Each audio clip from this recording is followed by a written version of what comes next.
liyayikhetha igumgedlela inkosi enkulu Bombela Sitimela Samampondo baba mkhulu phakade amen. Igumgedlela lalithembisile ukuthi lizozama ukuthi licwenge itape okwakhuluma kuyo inkosi ilanga ukuthi yayithini, njengoba phela yarekhodwa ngezikhathi zakudala lapho ingazwakali kahle khona. Le-tape yayizwakala kanjena-ke lapho inkosi mayiqala yayithi kwaba khona amantombazana amadala ayethi ahlakaniphile ayesethenga abefundisi ngasese ebathungela nezingubo zokuhlala esihlalweni ngasese, sebazi ukuthi lo uzoba sesikhundleni sikaShembe, lo uzoba usekela wakhe. Sasingazi lutho ukuthi uShembe ubhaleni, nami ngangingazi, kodwa ngangithi abafundisi bazokhethana bodwa. Bathi bengakakwenzi nalamantombazane ngabe sengibizwa eThekwini noDube umfundisi noMlangeni, esefika ummeli esifundela incwadi esasingayazi, esethi uShembe mhla ehambayo uyobeka indodana yakhe le engiyibizileyo.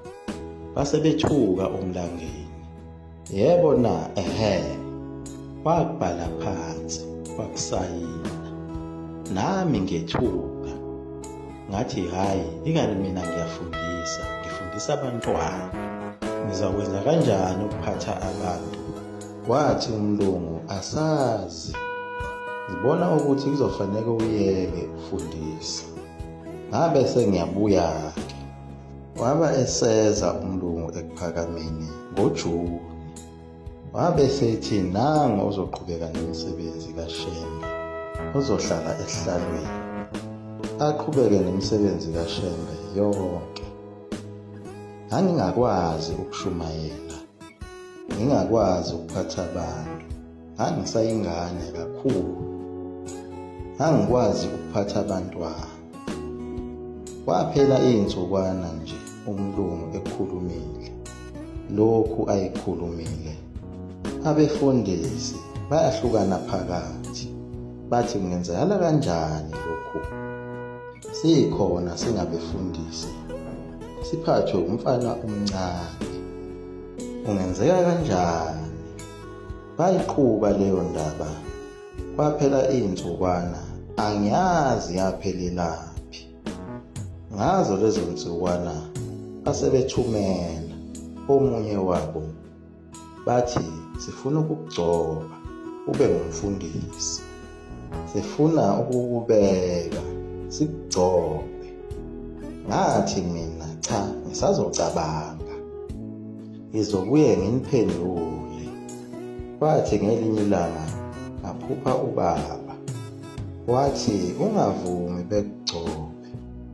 Kade ngakugcoba ungakazalwa, manje-ke ungavumi ukuthi umuntu akubeke isandla. Ngabe sengiyaphaphama. Babe sebebuya-ke bezothola ukuthi sengicabange ngakhawulaphi. Ngase ngithi mina cha, sengicabangile, angithandi ukubekwa isandla somunye umfana, ngilungile nje nginje, angifuni ukuphathwa yini.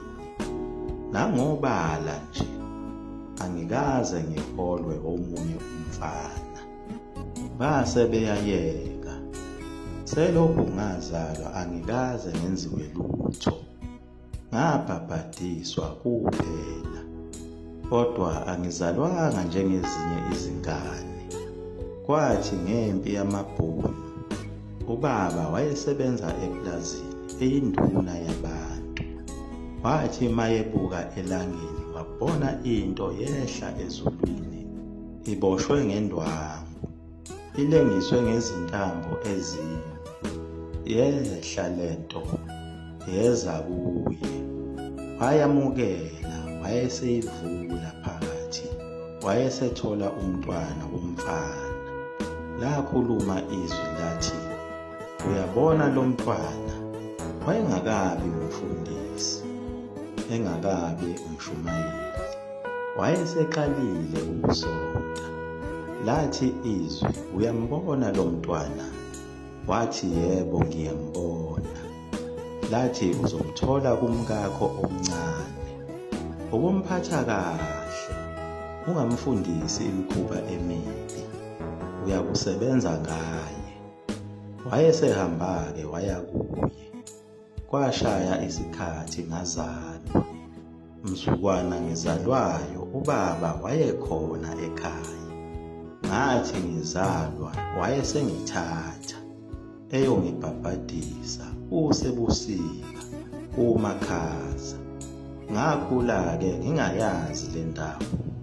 Kuthe ngo-1924 wayesethi uShembe, "Namhla una20 eminyaka, sengiyakubhabhadisa uShembe. Ukuzalwa kwakho wazalwa kanje." Ngase ngihamba-ke esengiyisa khona emfuleni. Lawa kwakuyiwona-ke amazwi ayo iNkosi Langa kuyo intshumayelo yayo, eyagcina isisetshenziswa ngabantu abathile ngazo izinhloso zokuhlakaza ibandla likaMenzi wezulu nomhlaba. Lana iNkosi Langa yayichaza ngawo umlando wokuhlala kwayo esihlalweni ukuthi yayingazelele lutho futhi ingazi lutho, izifundisela abantwana esikoleni. Lapho kwaqhamuka khona amantombazana amadala ahlangana nabefundisi ngomkhonyovu. Kwabe sekuthungwa ngisho zona izingubo ezazizogqokwa yilabo befundisi ababezohola ibandla. Sebebekene ukuthi owayeyohlala esihlalweni kaShembe kuyoba ngubani, oyophinde abe nesekela lakhe. Bathi besakuhlanganisa lokho, ilapho kwangena khona ucingo olalisuka kummeli elalibiza yona iNkosi iLanga kanye naso isethendwa esikhulu sakhe uShembe, umlangeni phela loya owayesuka eNtabazwe ekade ewumshumayeli wakhe uShembe, okuyena obehamba izindaba zebandla kanye namacala ebandla eyomela ezinkantolo. Njengoba kwakuwuye phela owayephatha nazo izimali zebandla lapho kusuke kuthengwa wona amaplazi ebandla. Wabe sekubizwa naye umngani omkhulu wakhe uShembe, lona phela okuthiwa nguDube, uJohn Langalibalele Dube, bebizwa uye ummeli eThekwini. Bafika bobathathu kuye ummeli. Ilapho abaqala khona ukuzwa indaba yokuthi uShembe uhambe ebhale iwili. Wabhala ukuthi indodana yakhe yona ezohola ibandla esho iNkosi iLanga. Ilapho-ke leNkosi iLanga abathuka khona bonke, umlangeni, uDube nayo iNkosi iLanga. Ilapho iNkosi iLanga yayizama khona ukwenqaba ukuthi ihole ibandla. Ummeli waphendula ngokuthi, "Asazi-ke lapho, kuyomele uyeke ukufundisa ngoba phela iNkosi iLanga yayicasha ngaso isikole, ithi ngeke ikwazi ukuthi ihole ibandla ngoba yona ifundisa abantwana esikoleni." Njengoba phela iNkosi iLanga yayifundile, njengoba yafunda khona e-Adams College, owagcina kubizwa ngokuthi iManzimtoti, yilapho aphothula khona izifundo zikamatikuletsheni. Wabe eseya e-University eFort Hare, yilapho azuza khona iziqu ze-Bachelor of Arts ngezokuthishela. Eseqedile eFort Hare wabuyela e-Adams College wafundisa khona. Akubanga isikhathi eside enguthisha, wakhushulwa waba nguthisha omkhulu. Uthena esangu-principal isikhashana nje esincane, yilapho abe selandwa khona yiloya mmeli owafonayo, wathathwa ukuba ayohola ibandla lamaNazaretha. Ummeli wabuya weza khona ePhakameni, lapho afike afunda khona le ncwadi eyayibhalwe nguye umqali wendlela ukuthi inkosi yamaNazaretha sekuyiyo iNkosi iLanga ezohola amaNazaretha. Yayichaza le ndaba-ke iNkosi iLanga isigebengu sacaphana umusho owodwa ukuthi siwusebenzise kodwa asivumelelanga. Yaguqa lapho-ke umgedlela mzula mafutha umkhofu 20 emazulu aphansi. Amen.